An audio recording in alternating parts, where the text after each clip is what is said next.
प्यारे बच्चों, फिर से आपका शांति देवी इंटर कॉलेज में स्वागत है। जैसा कि पिछले वीडियो में हमने आपको बताया था द्विघात समीकरण को हल करने की विधियों के बारे में। द्विघात समीकरण को हल करने की 3 विधियों के बारे में हमने बताया था। पहली विधि गुणनखंड विधि थी, दूसरी विधि पूर्ण वर्ग बनाकर द्विघात समीकरण को हल करना, और तीसरी विधि श्रीधराचार्य फार्मूला से या श्रीधराचार्य सूत्र से द्विघात समीकरण को हल करना। ये तीनों विधियों के बारे में हमने बता दिया। आज आपका मोस्ट इंपॉर्टेंट टॉपिक्स है कि द्विघात समीकरण का विविक्तर एवं मूलों की प्रकृति, discriminant of quadric equation and nature. आज हम इस टॉपिक्स के बारे में पढ़ेंगे और कैसे हम किसी भी द्विघात समीकरण का विविक्तर किस प्रकार से निकालते हैं, उसके लिए क्या फार्मूले होते हैं, इन फार्मूले को कैसे यूज करते हैं, इसके बारे में जानेंगे। और ये भी जानेंगे कि जो भी विविक्तर हम निकाल रहे हैं उसका नेचर क्या है, उसकी प्रकृति क्या है। ठीक है, चलिए तो सबसे पहले हम जानते हैं विविक्तर के बारे में। अगर कोई हमारे पास मान लीजिए द्विघात समीकरण दिया हो, या हम द्विघात समीकरण के स्टैंडर्ड इक्वेशन को ही ले लेते हैं। मानक समीकरण अगर हमारे पास ax² plus bx plus c is equal to 0, ये द्विघात समीकरण का मानक समीकरण है। अब इस मानक समीकरण से हम b जहां पे a नॉट इक्वल टू 0 है, b नॉट इक्वल टू 0 होना चाहिए। इस मानक समीकरण से हम विविक्तर निकालेंगे। एक चीज ध्यान रखिएगा कि विविक्तर को हम d से डिफाइन करते हैं, d से व्यक्त करते हैं। ठीक है, तो विविक्तर निकालने के लिए सबसे पहला, ये जब मानक समीकरण हमारा दिया हुआ है तो इस मानक समीकरण में सबसे पहले इसको हम, या कोई भी हमारे पास समीकरण दिया हो तो उसको सबसे पहले हम मानक समीकरण के रूप में लिखते हैं। जैसे इसके साथ साथ हम एक एग्जाम्पल को ले लेते हैं, एग्जाम्पल को लेके भी हल करते जाते हैं। जैसे मान लेते हैं हमारे पास कोई एग्जाम्पल दिया हुआ है 3x² minus 2x is equal to 4। ठीक है ना, इज इक्वल टू 4।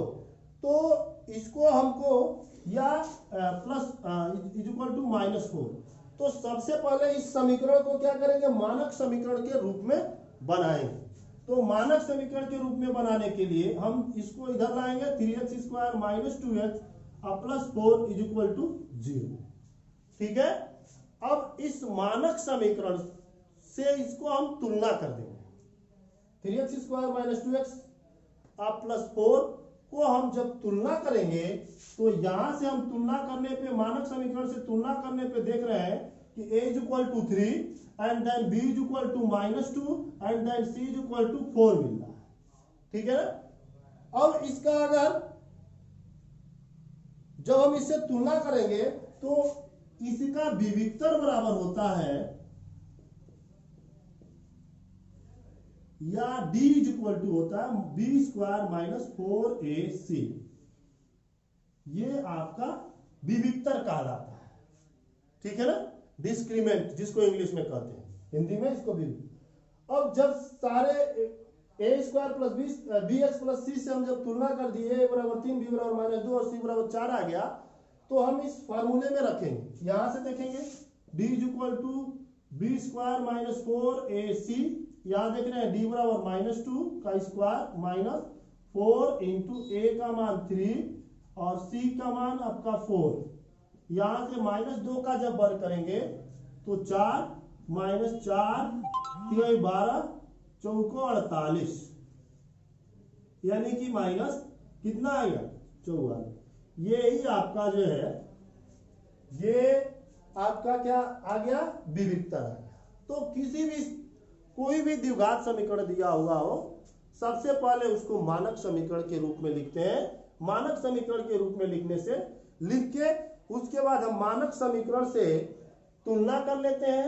ए बराबर क्या है, बी बराबर क्या है और सी बराबर क्या है। उसके बाद हम डिस्क्रीमेंट या विविक्तर वाला जो फार्मूला होता है D is equal to B square minus 4ac वाले फार्मूले में हम रख देते हैं। रखने के बाद जो मान प्राप्त होता है वही हमारा विविक्तर कहलाता है। ठीक है, ये तो हो गया विविक्तर। ठीक है, अब हम क्या करेंगे, एक चीज इसमें एक और चीज दिया हुआ है कि इसके मूलों की प्रकृति क्या है, ये प्रश्न उठ रहा है। और ये प्रश्न देता है कोई समीकरण देने के बाद, जैसे हमने यही एक समीकरण दे दिया और इससे पूछता है कि मूलों की प्रकृति क्या है। तो सबसे पहले आप ध्यान देंगे कि हम एक बॉक्स बनाएंगे और उसमें सबको दर्शाएंगे कि यदि d इज ग्रेटर देन 0 हो, अर्थात विविक्तर 0 से बड़ा हो, तो क्या होगा, या विविक्तर 0 से छोटा हो तो क्या होगा। ठीक है, d यानी विविक्तर 0 से बड़ा हो और संख्या पूर्ण वर्ग हो तो क्या होगा, इसके बारे में हम लोग जानेंगे। चलिए हम उस बॉक्स को बना रहे हैं, आप ध्यान से देखिए। ठीक है, यदि विविक्तर, यहां पे ध्यान से देखेंगे,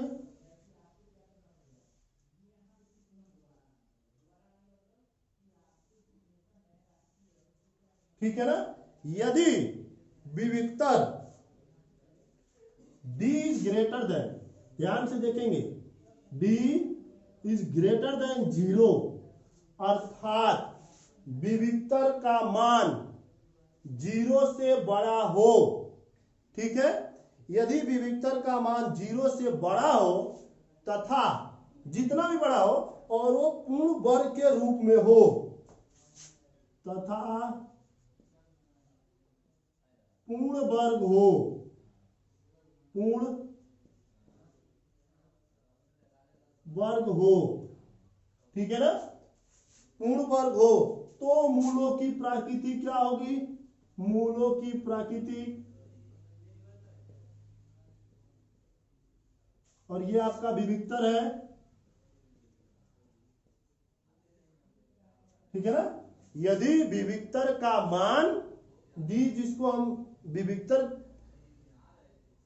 लिखते हैं, तो यदि d का मान 0 से बड़ा हो और पूर्ण वर्ग हो तो मूलों की प्रकृति क्या होगी,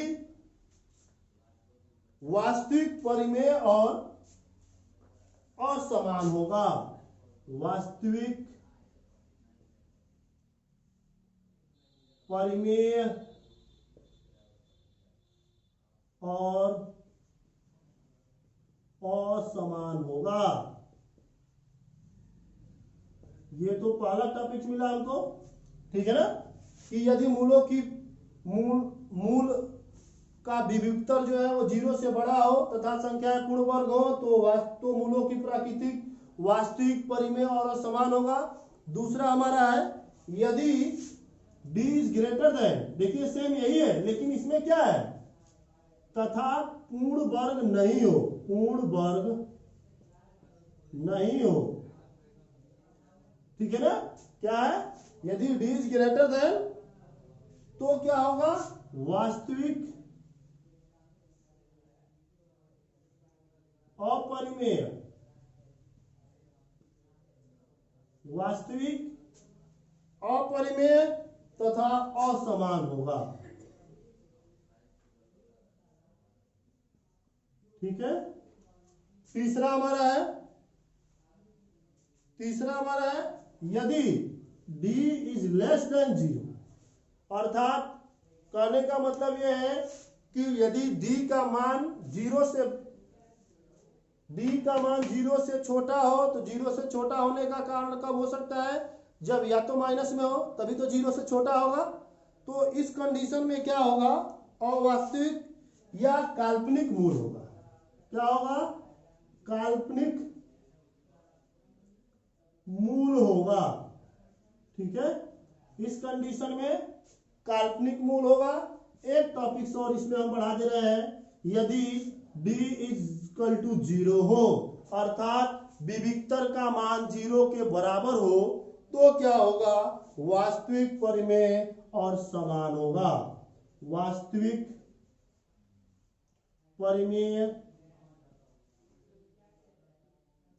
और समान होगा। ठीक है, वास्तविक परिमेय और समान होगा। तो ये कंडीशन लागू होंगे।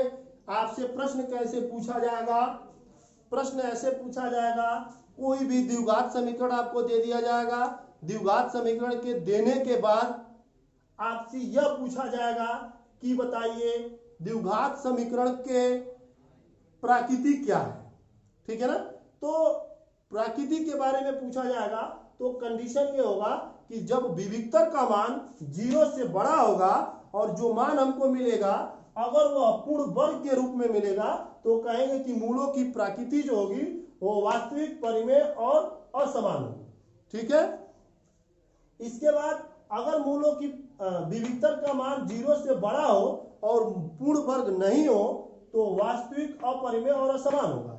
ठीक है, और यदि विविक्तर का मान 0 से छोटा हो या माइनस में हो तो कहेंगे कि मूल हमारे काल्पनिक है। मूल हमारे क्या है, वो काल्पनिक है। ठीक है, इसके बाद यदि विविक्तर का मान, ठीक है, यदि विविक्तर का मान 0 आ जाए तो कहेंगे कि वास्तविक परिमेय और समान है। ठीक है, चलिए हम कोई एक एग्जांपल ले लेते हैं। एग्जांपल ले लेते हैं यहां से, चलिए, और उनकी उसके प्रकृति के बारे में हम देखते हैं कि उसकी प्रकृति क्या है। एक एग्जांपल के तौर पे हम एक लेते हैं।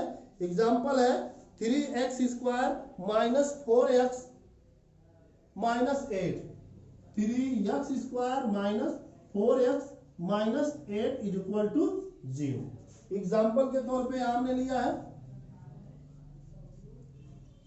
ठीक है, अब इस एग्जांपल के को हम लोग समझेंगे कि इसकी प्रश्न ऐसे पूछेगा कि बताइए कि द्विघात समीकरण में मूलों की प्रकृति क्या है। ठीक है, चलिए हम यहां से मूलों की प्रकृति जानेंगे। चलिए सबसे पहले इसके विविक्तर निकालेंगे। विविक्तर निकालने का तरीका भी हम बताए हैं कि इस समीकरण को मानक समीकरण के रूप में लिखेंगे। यह समीकरण ऑलरेडी मानक समीकरण के रूप में है। ठीक है ना, इसके बाद हम क्या करते हैं, मानक समीकरण से दिए गए समीकरण में हम a b c का मान ज्ञात करते हैं। तो यहां से आप देख रहे हैं a is equal to 3, b is equal to -4, c is equal to -8। ये हमको a b c के मान मिल गए। अब हम विविक्तर का जो फार्मूला यहाँ दिया गया है d is equal to b square -4ac में रखेंगे। चलिए यहाँ से d इज इक्वल टू निकालते हैं, b स्क्वायर -4ac मान रखते हैं। b का मान -4 है, -4 का स्क्वायर रखते हैं, -4 इंटू a का मान 3 दिया हुआ है एंड देन c का मान -8 दिया हुआ है। ठीक है, यहां से हम देखते हैं -4 का जब आप वर्ग करेंगे तो 16 हो जाता है, माइनस इन दोनों का आपस में मल्टीप्लाई करेंगे तीनों का, तो यहां से देखेंगे 4 3 12, 12 8 96 और माइनस आपका यहाँ प्लस हो जाता है, यानी कि ये 96 हो जाता है। अब जोड़ेंगे तो आपका 2 और ये आपका 112 आ जाता है। ठीक है ना, अब विविक्तर का मान कितना मिल गया, 112। ठीक है, अब यहां से आप 112 जब इसका मान निकल गया, अब इसमें से देखेंगे इन चारों कंडीशनों में से कौन सा कंडीशन फॉलो कर रहा है।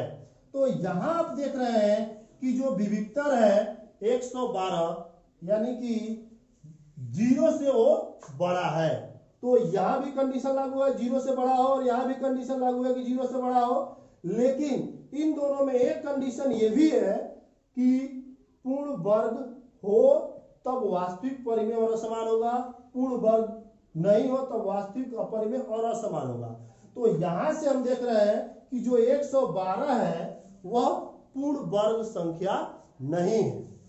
ठीक है, 112 जो है वो पूर्ण वर्ग संख्या नहीं है। पूर्ण वर्ग संख्या कौन होगी, जैसे 121 हो जाएगी या 144 हो जाएगी, ऐसी संख्या पूर्ण वर्ग संख्या हो जाएगी। तो यहाँ हम देख रहे हैं 112 जो है वो पूर्ण वर्ग संख्या नहीं है, अर्थात कंडीशन नंबर 2 अप्लाई होता है, d इज ग्रेटर देन 0, पूर्ण वर्ग संख्या नहीं है, तब इसकी प्रकृति क्या हो जाएगी, वास्तविक, अपरिमेय और असमान होगी। ठीक है ना। तो इसी प्रकार और भी एग्जांपल लेके आप समझ सकते हैं। जैसे भी अगर मान लेते हैं, सपोज करिए कि इसका मान -112 आ गया रहता, तो क्या होता, मूल क्या होता, काल्पनिक हो जाता। ठीक है ना, इसका मान मूल क्या हो जाता, काल्पनिक हो जाता। अगर इसका मान 0 आ गया रहता तो मूल क्या होता, वास्तविक, परिमेय और असमान हो गया होता। अगर इसका मान 121 आ गया रहता, अर्थात d इज ग्रेटर देन 0 और पूर्ण वर्ग के रूप में आ गया होता, तो इसकी प्रकृति जो होती वास्तविक, परिमेय और असमान हो जाती। ठीक है ना। तो इसी प्रकार और भी जो भी प्रश्न दिए हैं, ऐसे इन प्रश्नों को आप हल कर सकते हैं और यही नियम लगा के विविक्तर ज्ञात करके उनकी प्रकृति को आप बता सकते हैं। प्यारे बच्चों, जैसा कि हम अभ्यास 1 में पिछले वीडियो में हमने बताया था कि दो परिमेय संख्याओं के बीच परिमेय संख्या ज्ञात करना, कैसे हम परिमेय संख्या को ज्ञात करते हैं, दो परिमेय संख्याओं के बीच की परिमेय संख्या को। और आज इस वीडियो में हम जानेंगे कि घातांक के नियम, कुछ यहाँ अगला हमारा टॉपिक जो है वो घातांक के नियम के बारे में। घातांक के नियम के बारे में समझने से पहले हम ये जानेंगे कि हमारे जीवन में घातांक का बहुत बड़ा महत्व है, क्योंकि किसी भी संख्या को वो कितनी बार है उसको हम घात के रूप में चढ़ा के कैसे कम संख्या के रूप में व्यक्त करते हैं, ये घातांक का बहुत बड़ा उपयोग है। जैसे कोई संख्या एक ही बार कितने बार उपयोग में हुई है, या कोई संख्या कितनी बार लिखी गई है, उसको अगर कम अंकों में लिखना है या कम शब्दों में लिखना है, तो हम क्या करेंगे, उसको घात के रूप में लिखेंगे। सबसे पहले आप जानेंगे कि कोई भी संख्या हमने मान लेते हैं 2 लिख दिया और इस पे ये घात है, तो इसको हमको सबसे पहले समझना है कि ये आपका आधार कहलाता है और ये जो ऊपर रहता है ये घात कहलाता है। और इसको पढ़ने के लिए 2 to the power 3 इंग्लिश में पढ़ते हैं 2 to the power 3 या 2 का घन या 2 पर 3 का, हम तीनों तरीकों से इसको पढ़ सकते हैं। तो इसी को हल करने के लिए कुछ यहाँ हम नियम बताएंगे, उन नियम को आप अच्छे तरीके से देखेंगे। ठीक है, चलिए पहले नियम की तरफ हम लोग चढ़ते हैं। पहला नियम देखेंगे, मान लेंगे कोई संख्या a है और उस पर यम घात। ठीक है ना, अभी जो संख्या हमने लिखी है उस पर आपको एग्जांपल में मैं बताऊंगा कैसे क्या होगा। कोई संख्या हमने a लिखी है उस पर यम घात है, इंटू एक संख्या हमने b लिखी है उस पर यन घात है, दूसरी संख्या हमने c लिखी है उस पर r, सॉरी यहाँ पे हम थोड़ा सा मिस्टेक हो रहा है, a है उस पे यन घात है इंटू a पर r घात। कहने का मतलब यह है कि अगर कोई संख्या